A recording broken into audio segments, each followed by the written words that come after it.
bakit in the first place kung talagang gusto niyong hanapin si Alice Go, I'm asking this to the police, sa PNP, bakit hindi niyo kinasing? Bakit hindi niyo pinuntahan sa farm kung ano man yung farm na yun? Bakit hindi niyo kaagad pinuntahan? Baka sakaling nandun si Alice Go. General Salvador? Actually po, yung siguro statement ni Madam na galing sila sa farm or bahay, we cannot really be sure kung talagang Assuming referring assuming assuming hindi siya, assuming wala tayong tiwala doon sa sinabi niya galing sila sa farm.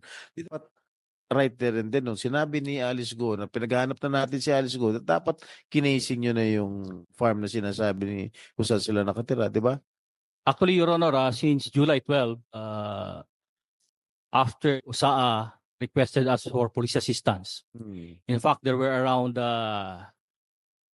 places where our station's personnel accompanied the USAA agents to force the arrest order. Mhm. And it so happened only one was taken into custody, si Nancy Gamo. So yun po. Mhm. After that, Your Honor, our directives is consistently to monitor them.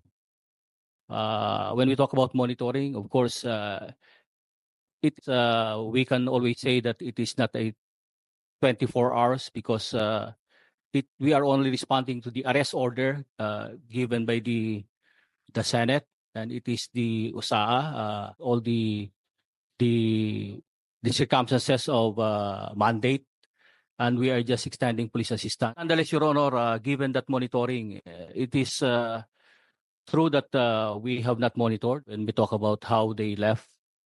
We only gather reports based on intelligence on other agencies, Your Honor, just for us to be able to get this breakthrough in having this information on the arrest of the two respondents, Your Honor.